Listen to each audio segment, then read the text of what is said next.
Audio Jungle.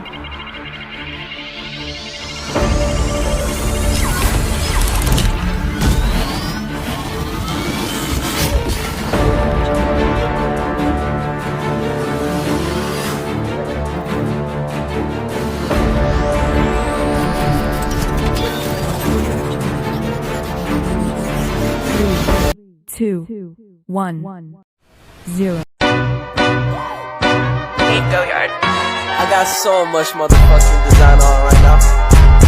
Break it down, bring it back, make it clap. I got 3 old thoughts, new guap, wear that dick. Bitches on my line, and you know. Assalamualaikum warahmatullahi wabarakatuh. Selamat siang Bapak dengan Bapak Nur selaku Kepala Bengkel Bidang Perpipaan. Kami mohon izin memperkenalkan diri. Saya Wina selaku perwakilan dari teman saya Limadi sama Laila ingin menyampaikan maksud dan tujuan kami kemarin.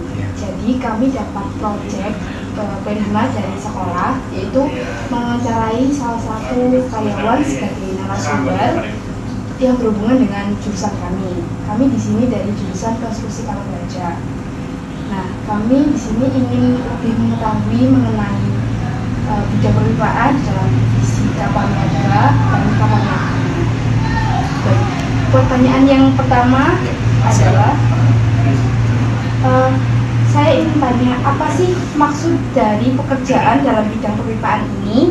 Apa saja yang dikerjakan dalam bidang ini? Atau hanya membenarkan pipa atau bagaimana? Ini karena ini divisi kapal niaga ya.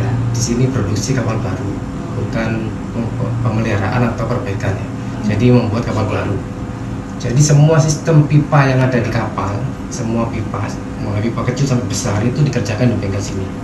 Jadi bengkel sini hanya membuat pipa, bukan memperbaiki, membuat baru. Jadi membuat pipa sampai dipasang di kapal. Terima kasih atas jawabannya.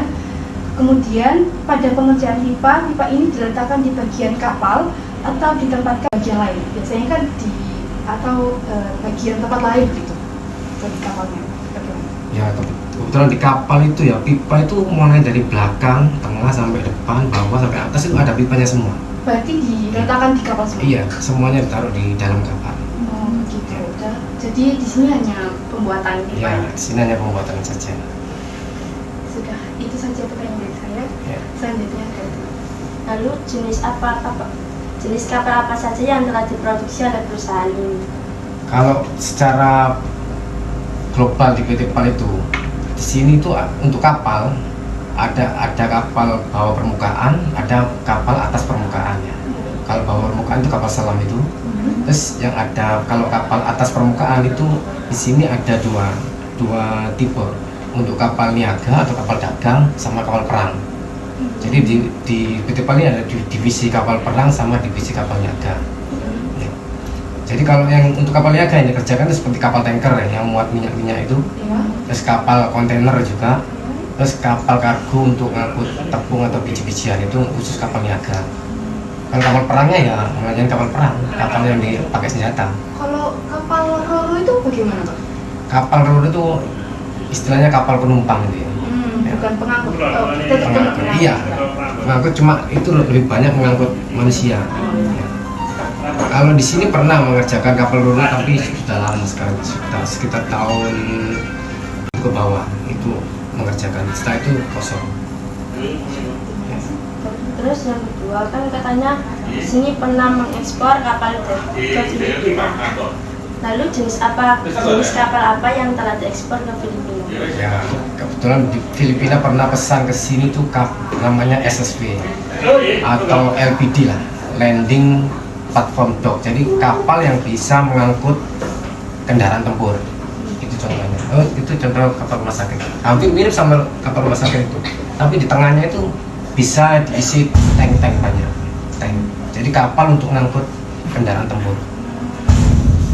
Terima kasih untuk jawabannya. Akan saya kasihkan ke rekan saya. Untuk pertanyaan selanjutnya, apa jenis pipa yang digunakan pada pembuatan kapal? Ya, pembuat pipa di sini yang dipakai itu bermacam-macam bahan dari bahan pipa ya. Mulai dari besi, ada pipa plastik, ada pipa stainless, ada pipa tembaga. Ya. Jadi itu tergantung penggunaannya. Kalau untuk pipa yang pakai air laut itu kan mudah berkarat ya kalau besi ya. Itu kita pakai pipa stainless atau yang tembaga. Kalau pipa minyak pakai pipa besi. Terus kalau pipa air atau pipa saluran pembuangan kayak toilet itu pakai plastik. Jadi tergantung. Ya tergantung pipa itu nanti dialiri apa. Kalau gitu untuk pertanyaan terakhir, ada berapa banyak pekerja yang berada di bengkel pipa ini? Untuk saat ini tinggal 13 orang saja. Itu mulai dari yang motong pipa, yang merangkai pipa, sama yang mengalas pipa, sampai mengirim pipa keluar hanya 13 orang saat ini. Kalau dulu hampir 50, cuma karena orangnya banyak pensiun, tapi nggak diganti, pensiun lagi nggak diganti, akhirnya habis. Terima kasih atas jawaban dari pertanyaan yang kami sampaikan. Sekian dari kami. Wassalamualaikum warahmatullahi wabarakatuh. Waalaikumsalam. Terima kasih.